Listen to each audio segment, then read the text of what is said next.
Chunki ayrim odamlarga islom faqatgina namoz, roza, zakot, haj bo'ldi. Hayotini qolgan ishida bilganini qiladi. Bismillahirrohmanirrohim. Alhamdulillahi robbil alamin. Wassalatu wassalamu ala sayyidina Muhammad as-sodiqil va'dil amin. Allahumma la ilma lana illa ma 'allamtana innaka antal alimul hakim. Allahumma 'allimna ma yanfa'una wanfa'na bima 'allamtana wa zidna ilma. Allahumma arinal haqqa haqqan warzuqna ittiba'ah wa arinal batila batilan warzuqna ijtinabah. Waj'alna mimman yastami'una al-qawla fayattabi'una ahsana wa adkhilna bi rahmatika fi 'ibadikas solihin. Amma ba'd, assalomu alaykum va rahmatullohi ta'ala va barakatuh. Musulmon kishi g'iybat qilar ekan, o'zini o'lgan birodarini, akasini yoki ukasini go'shtini yegan bilan barobar bo'ladi. Alloh taolo aytadi: "Astagfiru billah, ayuhibbu ahadukum an ya'kula lahma akhihi maytan." Sizlardan biron kishi o'zining o'lgan birodarining go'shtini yeyishni yaxshi ko'rurmi? Ana, yomon ko'rdingizmi deydi. O'zi odam go'shtini yeyishlik umuman insonning aqliga sig'maydigan narsa. Endi o'zini akasini, ukasini o'lgan jussasidan kesib go'shtini yeyishlikchi. Alloh taolo g'iybatni mana shunday bir xunuk narsaga, juda bir razil narsaga taqqoslab, qiyoslab qo'yaptiki, musulmonlar bu narsadan ehtiyot bo'lsin, musulmonlar g'iybatdan uzoq bo'lsin. Mana aytdik, g'iybat ustida bir odam kofir bo'ladi. Bir odam munofiq bo'ladi. Bir odam gunohkor, fosiq bo'ladi. Bir odam savob oladi. Kishi g'iybat qilgan paytda, gapirgan paytda bu g'iybat emas, bu sifat desa, bu odam g'iybatni g'iybat emas dedi, haromni harom emas dedi, dindan chiqadi. Endi atini aytmasak, g'iybat qilayotgan odamimizni g'iybat bo'lmas ekan deb turib, atini aytmayapti, lekin hamma bilib turibdi kim haqida g'iybat bo'lyapti. Bunda kishi munofiq bo'ladi. Kishi g'iybat qiladi, g'iybatligidan tan olib turib gapiradi, bu odam faqat gunohkor bo'ladi.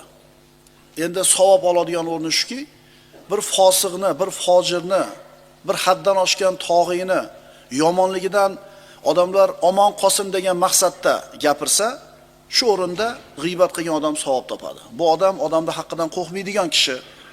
Mana buncha odamni kuydirgan, mana buncha odamlarga zulm qilgan, bu bilan sherik bo'ladigan bo'lsa, mana bir xatar bor deb turib g'iybat qiladigan bo'lsa, bu kishi savob oladi. Demak, g'iybatdagi 4 holat.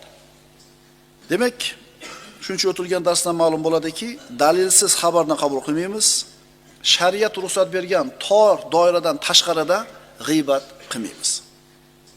Kishi boshqa bir musulmonni g'iybat qilar ekan, uni haqqini yegan bo'ladi. Agar shu dunyoda haqqini ado qilib qo'ymasa, ya'ni borib kechirim so'ramasa, qiyomatda albatta ana shu yegan haqqiga javob beradi. Payg'ambarimiz sollallohu alayhi vasallam aytganlar: "Kullul muslimi alal muslimi haromun, damuhu va maluhu va irzuhu." Har bitta musulmonni boshqa musulmonga 3 ta narsasi harom. Qoni, moli va obro'yi. Qoni, moli va obro'yi harom. Qoni haromligi tushunarli. Uni urib bo'lmaydi, uni o'ldirib bo'lmaydi. Moli haromligi ham tushunarli. Uni molini uning roziligisiz olib bo'lmaydi. Endi obro'yichi? Ana shu biz g'iybat qilgan paytimizda u odamni obro'yiga tajovuz qildik. Mana shu narsa ham qiyomatda siz bilan biz yurganimizda savol bo'ladi, yuk bo'ladi. Shuning uchun insonni maqtayotganingizda obro'yini ko'taryapsiz, g'iybat qilib yomonlayotganingizda obro'yiga tajovuz qilyapsiz, obro'yini tushiryapsiz. Shuning uchun ba'zida aniq bilmasdan turib, u kofir deb yoramiz. U munofiq deb yoramiz. Mana shu narsaga juda ehtiyot bo'lishlik kerak. Chunki bu minbardan ko'p marta aytganmiz, yana aytaveramiz. Kim bir musulmonni kofirga chiqarsa, shu kufr degan narsa yo shu aytayotgan odamni o'ziga qaytadi yoki kufrda sifatlanayotgan odamga borib yopishadi. Payg'ambarimiz aytganlar, bu hadis Imom Muslimdan Abdulloh ibn Umar roziyallohu anhudan rivoyat qilingan. Rasululloh aytadilar: "Iza kaffara ar-rajulu akhahu faqad ba'a biha ahaduhuma." Agar bir kishi o'zining birodarini kofirga chiqarsa, sen kofirsan desa, sen kofir bo'lding desa, u kofir desa bu yerdan turib, Rasululloh aytadilar, u ikkisidan biri shu narsa bilan ketadi. Bittasi kofir bo'ladi. Siz falonchini kofir dedingiz, u kofir dedingiz. Bu so'z havoda qolmaydi, jon akalar, ukalar, shuni tushunaylik. Agar shu kofirlik sifati unda rost bor bo'lsa, borib unga yopishadi. Agar yo'q bo'lsa, demak u musulmon ekan, musulmonni kofir degani uchun o'zingiz kofir bo'lasiz. Oq deng, ko'k deng, injiq deng, boshqa deng, lekin kofir demang. Agar unda shu sifat bo'lmasa, siz o'zingiz kofir bo'lasiz. Sizga kerakmi shu narsa? Shu narsa kerakmi sizga? Ko'proq yoshlarga tegishli bu narsa. Bundan tashqari payg'ambarimiz sollallohu alayhi vasallamning hadislaridan, Imom Termiziydan, Abu Hurayradan min husni islamil mar'i tarkuhu ma la ya'nihi. Bir kishi deydilar Rasululloh, unga aloqasi daxli bo'lmagan ishlardan uzoq yurganligi, unga aloqasi bo'lmagan ishlarni tark qilayotganligi islomining chiroyli ekanligidandir. Senga daxli bo'lmagan narsaga aralashmayapsanmi? Buni tiqolmayapsanmi har yerga? Demak, isloming chiroyli ekan. Aloqasi bo'lmasa ham buni tiqoryapsanmi? Demak, isloming chiroyli emas ekan. Demak, birodarlar, biz birovni nima demaymiz? Ochiq hujjat dalil bo'lgandagina kofir deyishimiz mumkin, ammo gumon bilan, birovning gapi bilan tekshirib-tekshirmasdan, bilib bilmasdan nima demaymiz? Imom Azam rahmatullohi o'zining Fiqhul Akbar kitobida shunday deydi: "Vala nukaffiru musliman bi zambi min az-zunub va in kanat kabiratan." Fiqhul Akbarda Imom Azam aytayaptilarki, biron bir musulmonni biron bir gunoh sababli kofirga chiqarmaymiz. Garchi bu gunoh kabira bo'lsa ham. Aroq ichishlik kabira, odam o'ldirishlik kabira, zino qilishlik kabira. Lekin bu kabirani qilayotgan odam kofir emas, modomiki halol sanamasa. Halol demayaptimi, ichi yuribdi, uni kofir deyishga haqqingiz yo'q. Odam o'ldirdi yoki o'ldiryapti. Kofir deyishga haqqingiz yo'q, modomiki halol sanamasa bo'ldi. Vala nuzilu anhu ismal iman. Imom Azam aytadi, bu odamdan iymon degan ismni olib tashamaymiz va uni haqiqiy mo'min deymiz. Va yajuzu an yakuna mu'minan fasiqon g'ayra kafirin. O'sha boyagi odam, aroq ichayotgan, zino qilayotgan, suxurlik qilayotgan odam kofir bo'lmasdan fosiq musulmon bo'lishi mumkin. Kelishdiki, u oxiriga ish murodi kofir deyish, yine biz ishimiz emas u. Ahli ilmlarda, ulamolarda, qozilarda, muftiylarda ishi u, biz ishimiz emas u. Shuning uchun musulmonga qoni, moli va obro'yi nima deyildi? Harom deyildi. Tilimizni tiyaylik. Tilimizni tiyaylik. Keyingi oyatga o'tamiz. Astagfiru billah. Ya yuhannas, inna ja'alnakum min zakarin va untha wa ja'alnakum shu'uban wa qabaila lita'arafu inna akramakum 'indallohi atqakum innalloha alimun xabir. 13-oyat. Ey insonlar, dar haqiqat biz sizlarni bir erkak va bir ayoldan yaratdik.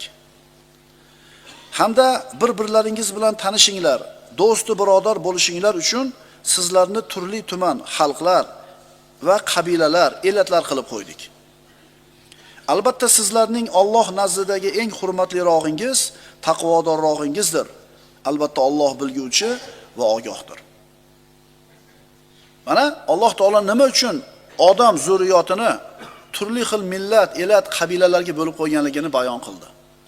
Bu bir-birimizni masxaralashlik uchun odam bolalari, biri ikkinchisini yerga urishlik uchun, biri ikkinchisini oldida kibr qilishlik uchun, men falon millatdanman, men falon yurtdanman deb bir-birini yerga urib kamsitishlik uchun emas.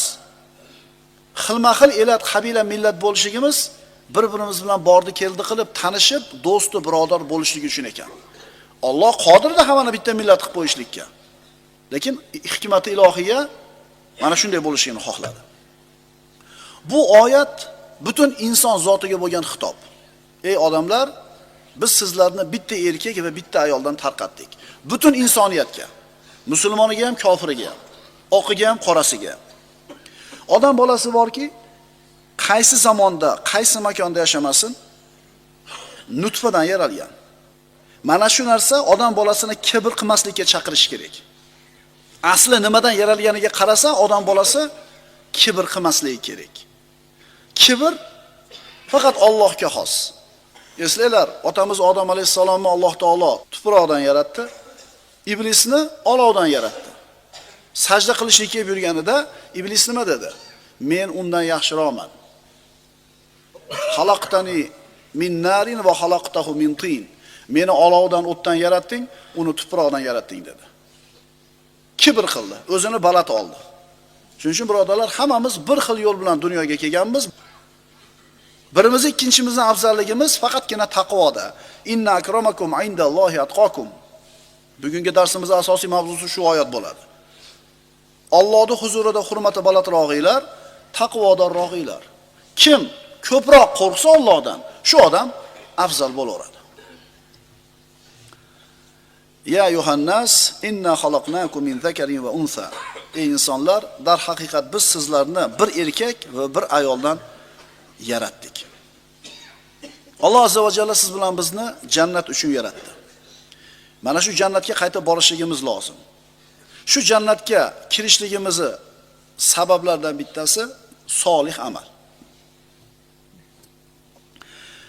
Solih amal. Kishi solih amal qilishligi uchun tog'i toshda, o'rmonda, sahroda yolg'iz yashashi mumkin emas. Solih amal qilishlik uchun odamlar orasida yashashimiz kerak. Jamiyatning o'rtasida yashashimiz kerak. Chunki g'azabingizni yutish uchun odamlar orasida bo'lishingiz kerak. Saxovatingizni ko'rsatishlik uchun jamiyat orasida yashash kerak. Uzlatga chiqib ketmaydi musulmon odam.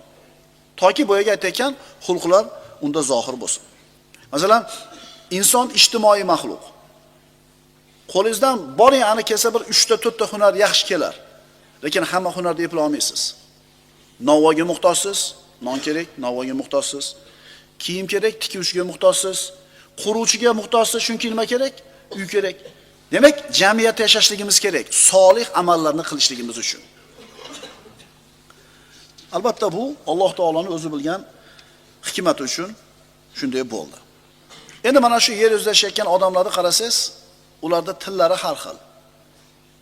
Yashaydigan iqlimi har xil, turmush tarzi har xil. Bu ham Alloh taoloning hikmatidan. Kimdir ilm tomonidan, qaysidir xalq ilm tomonidan peshqadam. Qaysidir qavm hunarda mohir. Yana bitta savdogarlikda kuchli. Endi yashaydigan yerlarini qarang. Bir xalq bor, sahroda yashaydi, suv yo'q, lekin nefti serob. Bir xalq bor, nefti yo'q, lekin suv serob, tabiati juda ham chiroyli. Albatta bu ne'matlar Alloh taoloning berib qo'ygan in'omi. Bularda insonlarning hech qaysini faxrlanishga haqqi yo'q. Chunki bu narsalar siz bilan bizning mehnatimiz orqali berilgani yo'q. Shunday Alloh taolo berib qo'ydi, bo'ldi. Bu narsa bilan faxrlanib bo'lmaydi. Xuddi men falonchi millatdanman deb faxrlanish mumkin bo'lmaganidek. Issiq yurtlarda yashaydigan xalqlar bor, sovuq yurtda yashaydigan xalqlar bor. Hammasi o'zining mintaqasiga, o'zining sharoitiga moslashgan. Muhim qoida: kishining o'zini mehnati sababli emas, balki Alloh taoloning o'zi berib qo'ygan narsasi bilan boshqalarni oldida faxrlanishga haqqi yo'q. Yurtimizda tabiati zo'r. Bizda to'rala fasl bor, birodarlar. Suvimiz shirin. Qish ham bor, yoz ham bor, hamma fasl bor. Mevalarimiz shirin. Bu narsa bilan boshqa xalqlarda oldida kekka yeyishga bizning haqqimiz yo'q. Chunki bizni hech qanaqa bu yerda nimamiz yo'q. Nima qilib qo'ydik biz bunaqa yurtda yashash uchun? Alloh xoladi dunyoga keldik. Shuning uchun biz millatim falonchi, men falon yurtdanman deb kekka ishlikka haqqimiz yo'q ekan. Chunki bunda biz hech qanday hissamiz, mehnatimiz yo'q. Bu narsalarni birontasi oxiratga borganda insonni oldiga ham surmaydi, orqaga ham surmaydi. Ana shu sahro kabirda qoq o'rtasida yashaydigan qora habash qiyomat kuni mana shu siz bilan biz yurtimizga o'xshagan zo'r yurtda yashagan oppoq odamdan hech qanday farqi yo'q Allohning oldida, magar taqvosi bilan. Ehtimolki uni hisobi osonroq bo'ladi, chunki unaqa ne'matlar ko'p pasida uning ustida. Ya yuhannas inna xalaqnakum min zakarin va unsa va ja'alnakum shu'uban va qabaila lita'arafu. Ey insonlar, biz sizlarni bir erkak va bir ayoldan yaratdik va bir-birlaringiz bilan tanishinglar uchun sizlarni turli tuman xalqlar, qabila, elatlar qilib qo'ydik. Kishi safar qilar ekan, boshqa xalqlar bilan tanishadi. Urf-odati, ovqati, yeyishi, turmush tarzi, ulardagini o'rganadi, ularga o'zinikini olib boradi, ulardan ularnikini olib keladi. Shunday qilib xalqlar bir-birlari bilan tanishadi do'sti birodar bo'ladi. Mana shu narsa uchun, mana shu hikmat uchun Alloh taolo bizni turli millat elatlarga bo'lib qo'ydi. Haligi puzzle degan o'yin bor, bir surat bo'ladi, tabiatning manzarasi, biror bir jonivorning surati bo'ladi, mayda-mayda kataklarga bo'lib tashlanadi, kesib turib. Keyin boyagi bo'laklar aralashtirib yuboriladi. Shu suratni bola o'tirib olib 10 ga bo'lindimi, 100 ga bo'linib bittadan yopishtirib chiqadi, bir-biriga moslab.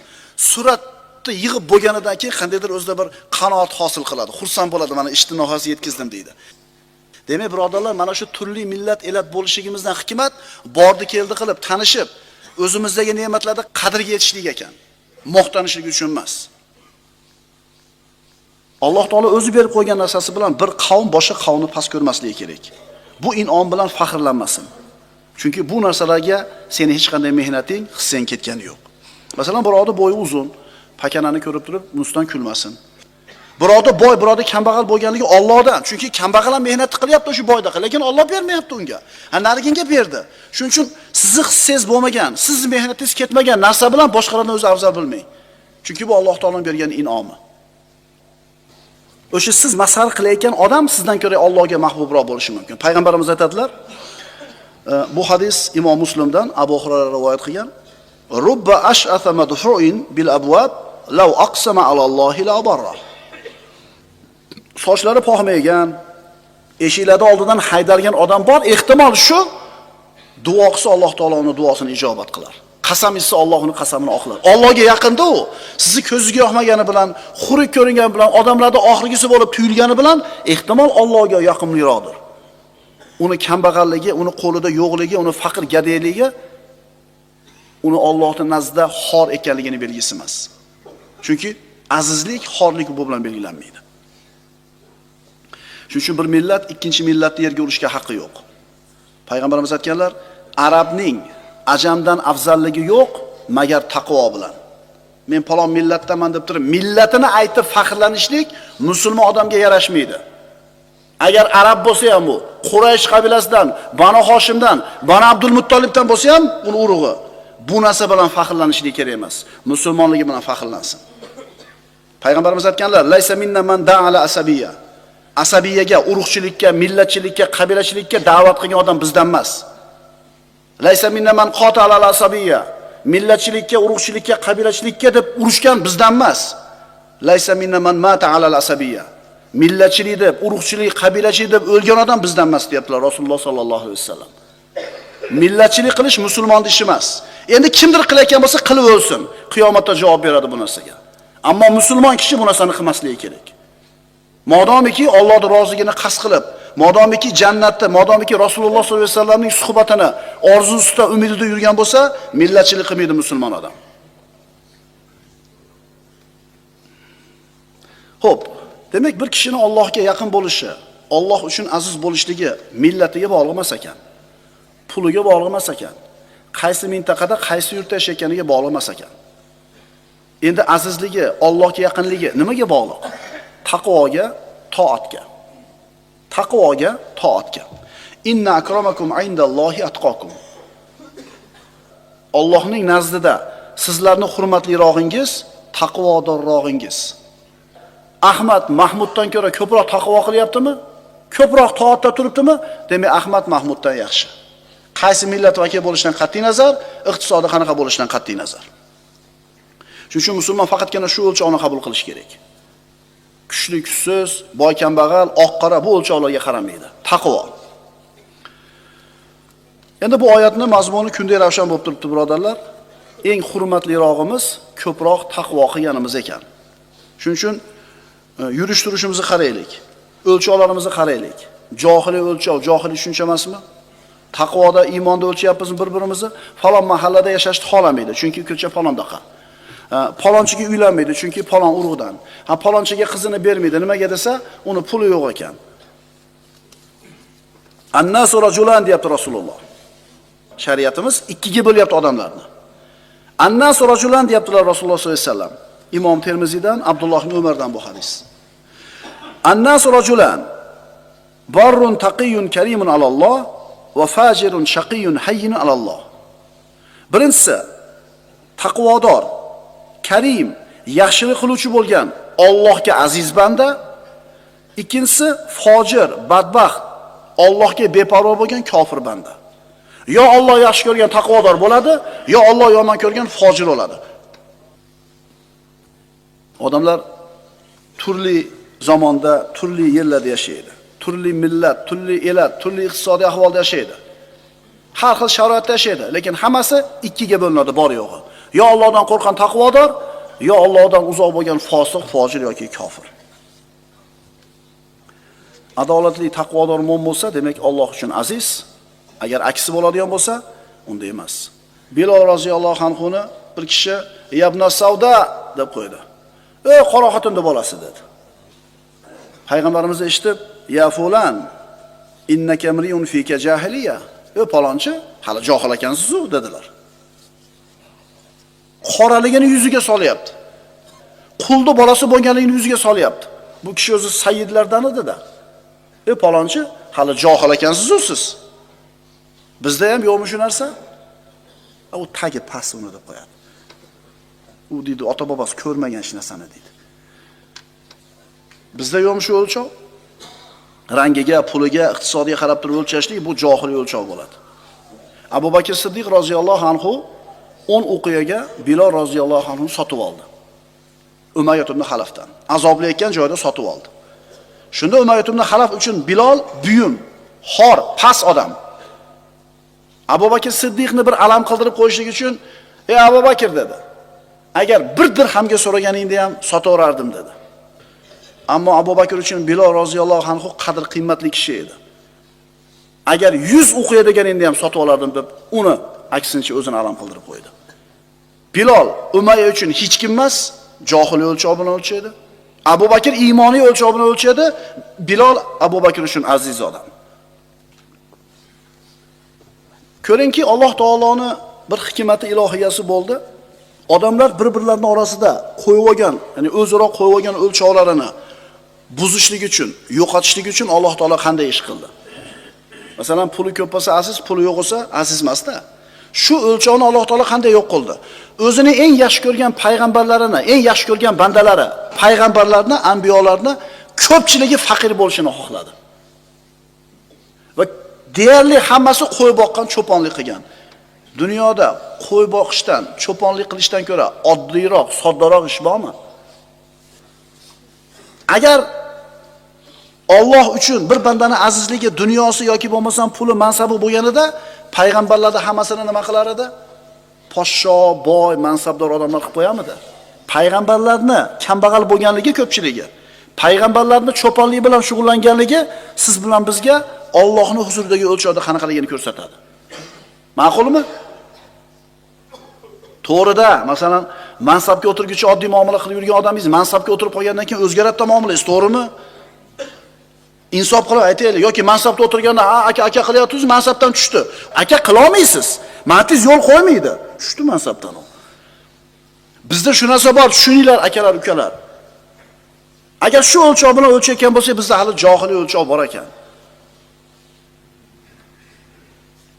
Idza ja'akum man tardawna xulqahu va dinahu fankihu. Rasululloh aytadilar, dinidan, axloqidan, fe'l-atvoridan sizlar rozi bo'ladigan odamdan sovchi keldi qizinglarga. Tezroq nikohlab beringlar. Agar bunday qilmasanglar, yer yuzida fasod bo'ladi, fitna tarqaydi. Xaridor olib keldi qiziga, bermaydi.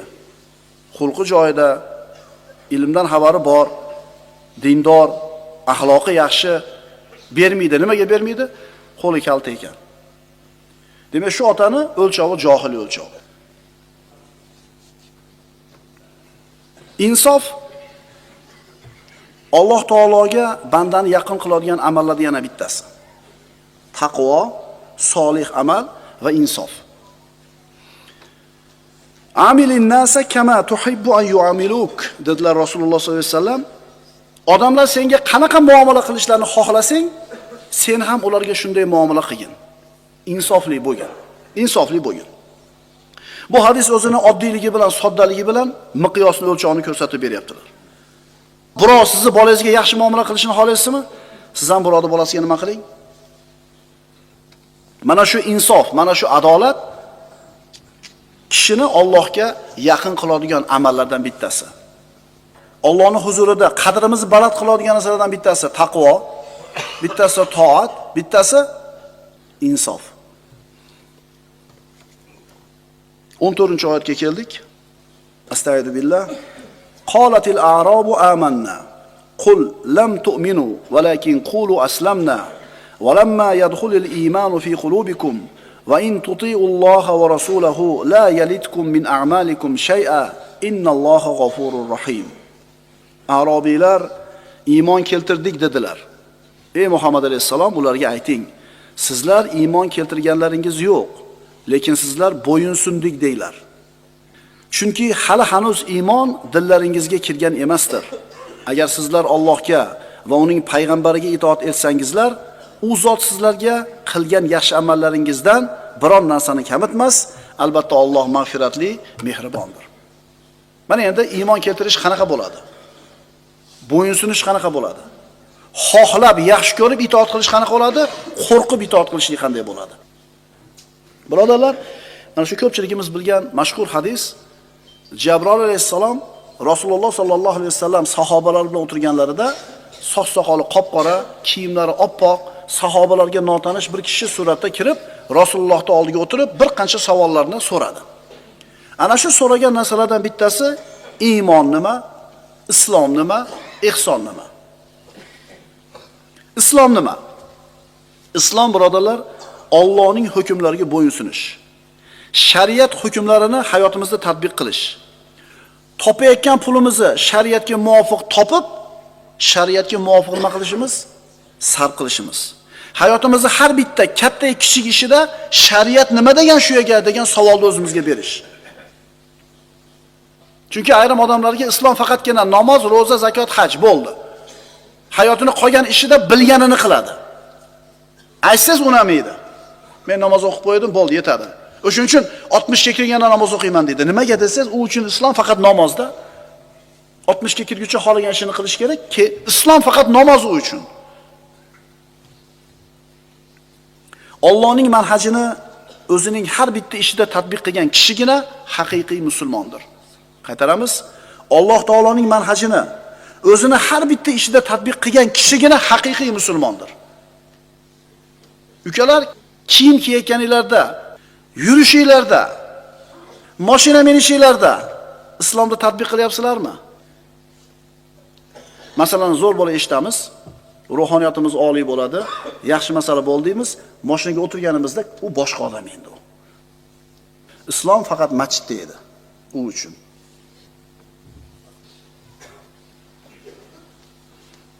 Islomning bironta ham hukmini hayotda tatbiq qilmagan, halol haromda farqiga bormagan, faqatgina musulmon ota-onadan dunyoga kelib qolganligi uchun o'zini musulmon sanab yurganlar juda ham ko'p. Musulmonmisan? Alhamdulillah musulmonman. Ota-onam musulmon bo'ldi. Shuning uchun musulmonman. Payg'ambarimiz aytdilar, kim la ilaha illalloh kalimasini haqqi bilan aytsa, jannatga kiradi. Sahobalar uni haqqi nima deyishdi? Rasululloh aytdilar, u kalima u kishini haromlardan to'sishligi. Agar kalimani aytsangiz, shu kalimangiz, aytgan kalimangiz sizni haromdan to'sdimi, demak jannatga kirasiz, demak mu'minsiz. O'sha svetofordan o'tib ketishlik harom edi. Kalima o'tmadi yatuvdi. Siz o'tib ketdingiz, kalimaga xilof ish qildingiz. O'sha peshobga yo'l berish kerak edi, o'tib ketdingiz. Kalima sizga to'xtadi yatuvdi. Tijoratingizda o'sha yolg'onni gapirmadi yatuvdi kalima. Demak haqqini ado qilmadingiz siz. Islom Allohning amriga tamomiy bo'ysunishlik. Agar hozirgi kunda musulmonlarda ko'pchiligini uyiga kirsak nimani ko'ramiz? Televizor postoyan yoqib turadi. Hamma internetda g'iybat, shikoyat. Bozorlarga borsak musulmonlarda ko'pchiligini do'konlarga kirsak nimani ko'ramiz? Yolg'on yashiq, yolg'on qasam, bergan va'dasini bajarmaslik. Musulmonlarning uylarida ko'pchiligini, bozorlarida islomda asari yo'q.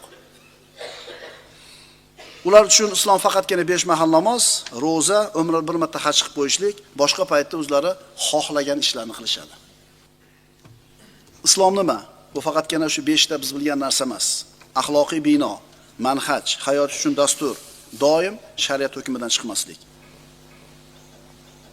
Habasistonga hijrat qilib borgan Ja'far ibn Abi Tolib Najjoshiy islom nimaligini so'raganida nima deb tanishtirgan edi islomni. Aytgan ediki, Muhammad alayhisalom bizlarni rost so'zlashga, rostgo'ylikka, omonatni ado qilishga, silay rahimga, yaxshi qo'shnichilikka, haromni tark qilishga, qon to'kmaslikka chaqirdilar. Mana shu islom. Qo'ni qo'shnichilikni yaxshi qilish, qarindosh urishni joyiga qo'yish, yolg'on gapirmaslik, omonatni, mana shu islom birodarlar. Mana shu islom. Bir musulmon kishi Sharqiy Yevropadagi bir mamlakatga safar qilganligini aytadi. Ko'p musulmonlar o'sha yerda yashaydi.